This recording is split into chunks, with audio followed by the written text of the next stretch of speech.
and we're going to continue with the halachot and the theme and idea of Yom Tov, of the holidays. We're approaching the holiday of Shavuot. It's worthwhile to take notice that the holiday of Shavuot is the holiday that we celebrate the main part of Judaism.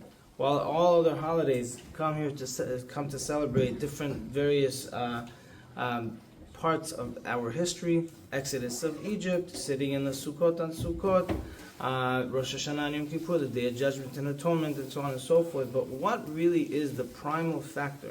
What if I could point on one thing, and only one thing, that is the promise of the Jewish faith, and the main ingredient of what it is to be Jewish? It is found in the holiday of Shavuot. And it's not cheesecake. It's the Torah. The Torah that we have received.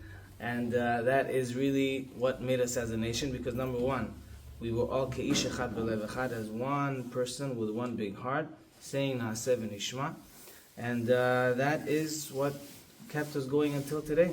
Not a language, not a culture, not a theme song or a food, rather the Torah and holding on to that Torah.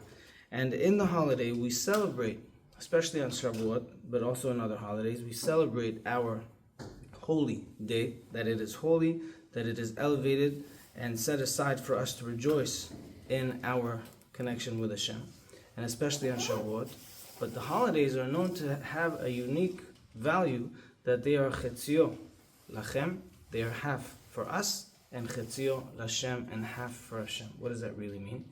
Half of what we should be thinking about is tefillah, Torah study, getting closer and more connected with Hashem. And by the way, our thinking is a little bit different on Shabbat and the holiday, but half of it, or at least half of our thinking and planning, should be how could we really enjoy this day?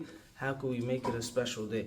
And one of the ways to make it special is that there are permissive areas to be able to either cook, prepare food, and even back in the day, if you needed to slaughter, perform shechita on food, on the same day of Yom Tov, it was allowed. What else is allowed, says the Rambam? Showering and bathing is also allowed on the Yom Tov. And this is a big deviation from Shabbat. On Shabbat, even if I filled up a whole tub with water, and I put my favorite rubber ducky inside, and whatever it is, and I want to take a bath on Shabbat, it is not permitted on Shabbat. Why?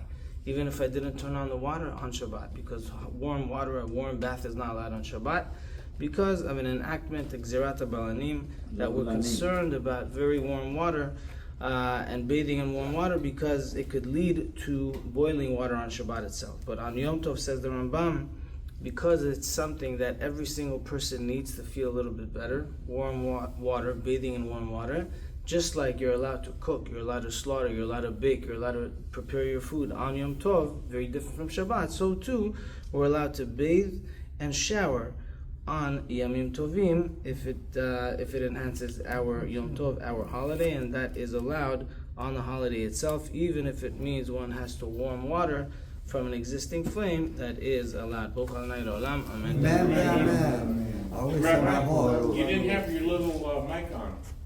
Oh, thank you.